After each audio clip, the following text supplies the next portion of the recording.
Hi guys, welcome to my videos. So today in this video I'm going to discuss about client information letter, or in other terms explanation letter for Spouse Sponsorship Canada.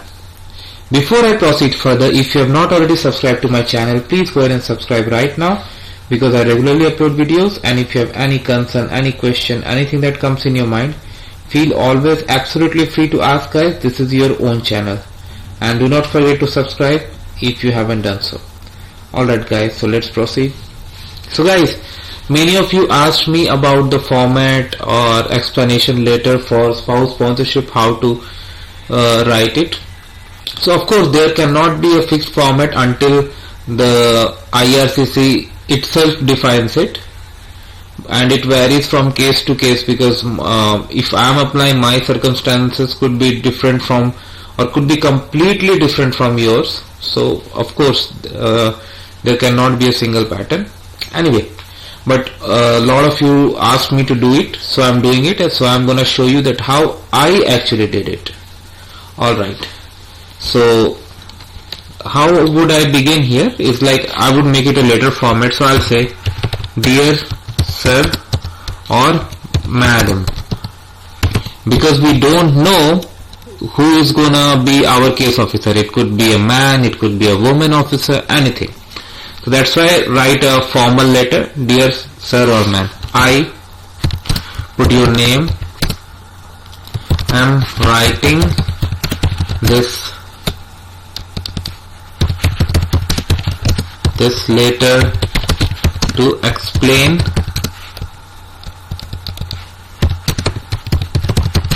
the application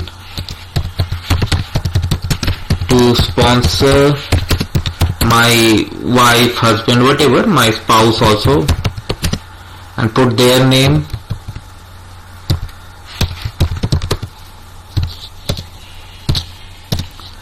Now you can say that I am currently employed.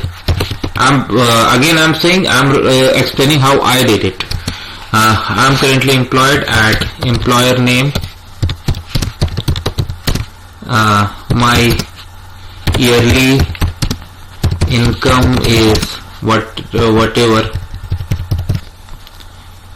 I have attached employment reference letter, bank statement, etc. for this.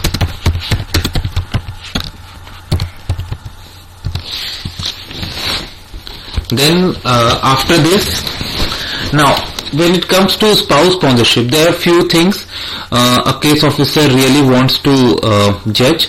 Is that the very first thing, the case is genuine or not, like genuinely you guys are married or not, or common law partner, whatever. Or second thing, you are capable of supporting or not. So with this, if income and all, with this you can prove that okay, I have. Even you will be attaching your bank statement and all, everything, so that actually proves. Now coming to the relationship, because that's very important. So you can say I have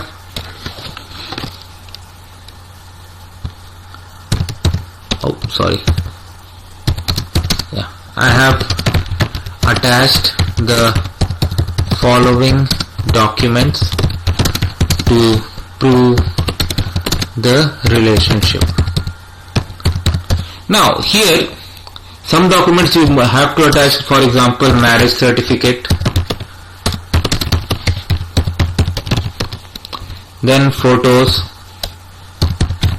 So what I did, like on my all photographs I clearly wrote like what it was and who were in that photograph. For example, in Hindu marriages you have lot of rituals performed, so there are other people participating, relatives from your side, relatives from your parents' side. So I explained that in this photo my mother, she is doing this ritual, to this, like even let's say in a picture there are 5-6 people, so I said that left one is this, left one is this, left one is this, left one is this. I just clearly made it consistent and well explanatory, and the date when it was taken. Of course now it's a requirement, so all these things I mentioned, but you got to be more, you have to provide more information so that a case officer, I mean, it's not mandatory. I mean, you can just go through, you can just provide what they ask, but I provided more.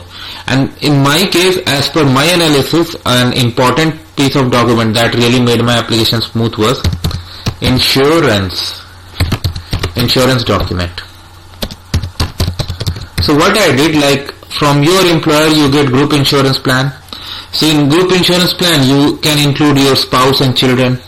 So it was my marriage done recently, so I included my spouse as a beneficiary of my pension plan as well as my insurance that I got from the employer, and those documents I attached. Like you get insurance card from the insurance company, so that I attached. So that means I have not only updated my employer about it, I have even taken insurance on myself for my wife's benefits.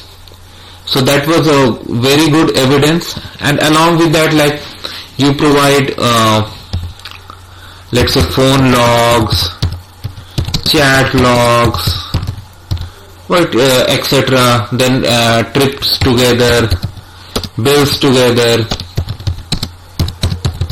So what you can do, like, if when you provide bills, puts the information like where it was done and what situation, why it was done, everything and all mentioned. And now, apart from that, if there is anything specific in your case that you would like to explain, for example, if employee, that could be applicable in some of your cases, like if there is a question for which you don't have a suitable answer, you can say that why you have written that and what does it mean.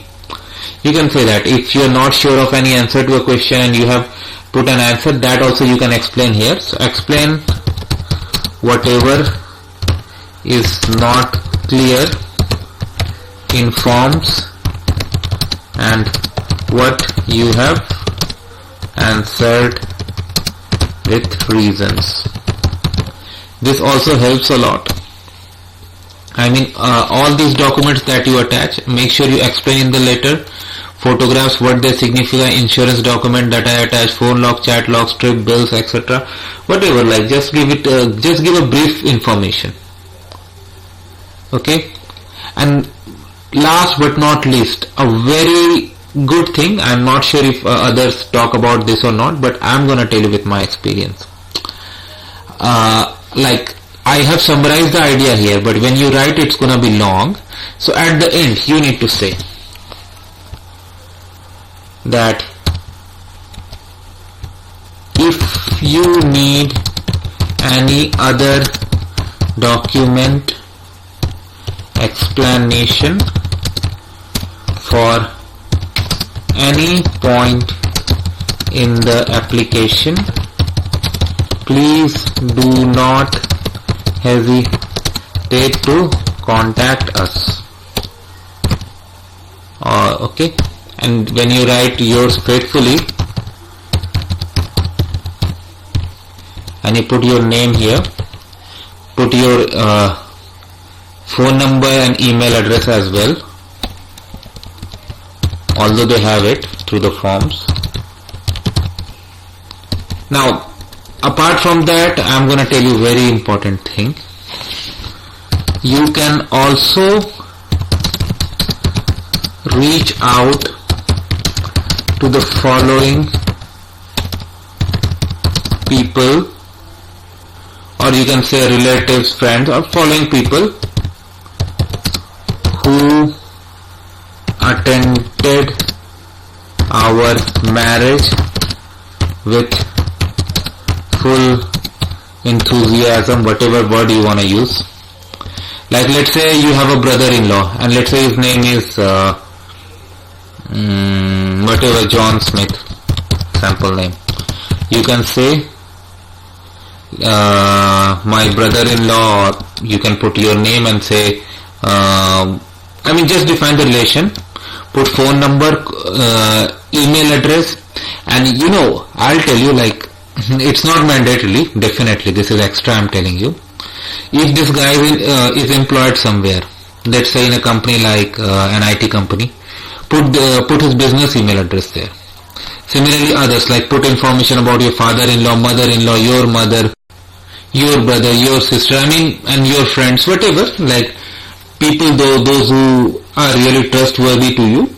So basically, you yourself are offering the case officer the opportunity that all these details are present. If they want to verify, these are, and when you use official email accounts and all, it shows that they are professionals and all, and in my opinion it may not be true. It gives a positive impression. So that's how I wrote my explanation letter. I explained everything that I attached in the letter, and I explained, and I gave them the opportunity, like if you need any other document explanation, please do not hesitate to contact me. And that's how it went, and my application was smooth. So I hope you like this video. Make sure to give it a like and comment, and if you have any concern, any question, anything that comes in your mind, feel always absolutely free to ask. Thank you guys.